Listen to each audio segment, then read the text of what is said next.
సంఘ బిడ్డలందరికీ వందనాలు. అంతా బాగున్నారా? ఈరోజు దేవుని యొక్క వాక్యము 31వ కీర్తన కొన్ని వచనాలు ధ్యానం చేద్దాం. యెహోవా నీ శరణు చొచ్చి ఉన్నాను, నన్నెన్నడును సిగ్గును పడనీయకుము.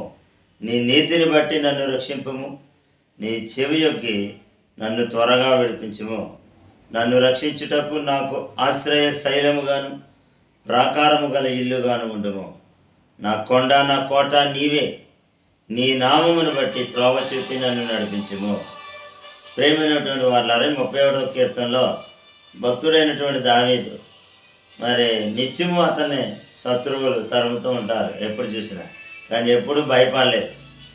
మరి ఏం చేశాడు అతను? శత్రువులు అతను తరుముతూ ఉన్నప్పుడు యెహోవా నీ శరణు చొచ్చి ఉన్నాను. శరణు పెట్టుకోవడం అంటే ఏంటి?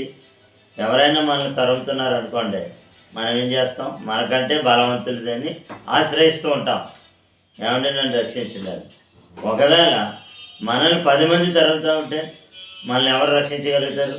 కానీ పరిశుద్ధ గ్రంథంలో ఒక మాట చూస్తాం, 91వ కీర్తనలో, నీ ప్రక్కన 1000 మంది పడినను, నీ కుడి ప్రక్కన 10,000 మంది ఒకవేళ నీ మీద పడి నేను తరుముతున్నా, నువ్వు దేవుని శరణు పెట్టుకుంటే శత్రువుని దేవుడు వెనక్కి పంపించగలుగుతాడు.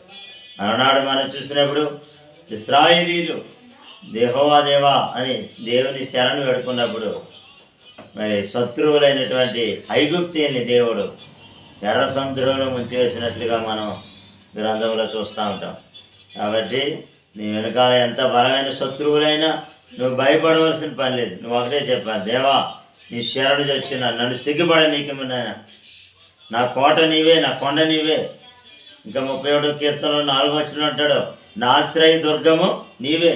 మనం ప్రభువుని ఆశ్రయించాలి అన్నాడు యెహోషాపాతు. దేవుని ఆశ్రయించినప్పుడు దేవుడు ఆయనకి సహాయంగా వచ్చినట్లుగా మనం చూస్తూ ఉంటున్నాం. అంతేకాదు మరొక మాట ఇక్కడ మనం చూసినప్పుడు పరిశుద్ధ గ్రంథంలో చక్కని మాట మనం చూస్తూ ఉంటాం. 14వ వచనంలో, యెహోవా నీ యందు నమ్మిక ఉంచున్నాను. మనం దేవుని మీదే నమ్మిక ఉంచాలి. చాలాసార్లు మనం దేవుని యందు నమ్మిక ఉంచాం, దేవుని యందు విశ్వాసం ఉంచామని చెప్తాం, మళ్ళీ లోకం వైపు వెళ్తూ ఉంటాం, ముహూర్తాల వైపు వెళ్తూ ఉంటాం, వాళ్ళని వెళ్ళి ఆశ్రయిస్తూ ఉంటాం, రోజులను ఆశ్రయిస్తాం, నెలలను ఆశ్రయిస్తూ ఉంటాం, తిథులను ఆశ్రయిస్తూ ఉంటాం. నోను అది తప్పు. దీనివల్ల దేవుని ఆశ్రయించామంటే దేవుని సేవకుడు ఎలా చెప్పాడు, మరి ఏ రోజు చేయమన్నాడు ఆ రోజు మనం చేసినప్పుడు దేవుడు నీ పక్షంగా వస్తాడు. అంతేగాని నువ్వు దేవుడిని ఆశ్రయించానని చెప్పి నువ్వు అటు ఇటు వాళ్ళ మాటలు ఏళ్ళ మాటలు పాటిస్తే దేవుడిని వెనకాల రాడు. ఆ తర్వాత దేవుడు నాకు ఏం చేశాడు, నాకు ఏం జరగలేదు అనుకుంటే దేవుని జీవితంలో కార్యం చేయాలి. నువ్వు దేవుని అందే నమ్మిక ఉంచాలి, కష్టమైన నష్టమైన దేవుని మీద. ఎందుకంటే 15వ వచనంలో అంటాడు, నా కాలగొత్తులు నీ వశంలో ఉన్నవి. మన కాలాలు ఆయన వశంలో ఉన్నాయి, మనుషుల వశంలో లేదు. నా శత్రువుల చేతిలో నుంచి నన్ను రక్షించుము, నన్ను తరుము వారి నుండి నన్ను రక్షించమని చెప్తాడు.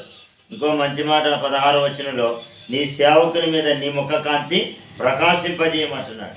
ఎప్పుడైతే దేవుడు తన సన్నిధి కాంతి మన మీద ప్రకాశింపజేస్తాడో అప్పుడు దేవుడు మన శత్రువులు మిత్రులుగా మార్చబడతారు. మరొక మాట 19వ వచనంలో, నీ యందు భయభక్తులు గలవారి నిమిత్తము నీవు దాచి ఉంచిన మేలు ఎంతో గొప్పది. ఆయన యొద్ద ఎన్నో మేలుడు దాచి ఉంచాడు. కానీ మనం దేవుణ్ణి ఆశ్రయించకుండా మనుషుల్ని వాళ్ళని వీళ్ళని ఆశ్రయిస్తూ ఉంటాం. నో, మనం దేవుణ్ణి ఆశ్రయిద్దాం, అప్పుడు దేవుడు మనకు సహాయం చేస్తాడు. దేవుని కొరకే కనిపెట్టుకుందాం. 24వ వచనంలో అంటాడు, యెహోవా కొరకు కనిపెట్టి వారులారా మీరందరూ మనస్సును ధైర్యం వహించి నిబ్బరంగా ఉండండి. దేవుని కొరకు కనిపెట్టుకుంటే మనకు ధైర్యం వస్తుంది. దేవుడే మన కార్యాలు సఫలం చేస్తాడు. అట్టి కృపలతో నింపును గాక. ఆమేన్. ప్రార్థన. పరిశుద్ధాత్మ దేవుడా నీకు వందన. ఈ మాటలు వినిచున్న ప్రతి ఒక్కొక్కరిని మీరు ఆశీర్వదించమని, వాక్యం ఫలింపజేయమని ప్రార్థిస్తున్నాం. వారి జీవితాల్లో ప్రభా నీ అందే నమ్మికించి నీ కొరకే నీ మీద ఆనుకొని జీవించటకు సహాయం చేయము. ఇదిగో నాయన ప్రభు వారి జీవితాల్లో ఏ శోధనలోనే తీసివేయండి.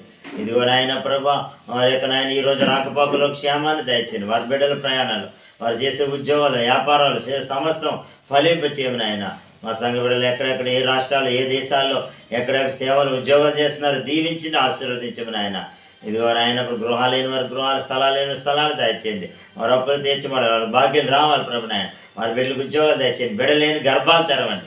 ఎవరెవరు ఏ కోరికలతోనైనా ఎదురు చూస్తున్నారో వారి కోరిక యావత్తును సఫలం చేయమని ఆయన ఈ దినమంతా వారి కుటుంబాల సమృద్ధిని దయచేయమని ఆయన శత్రువులు మిత్రులుగా మార్చండి.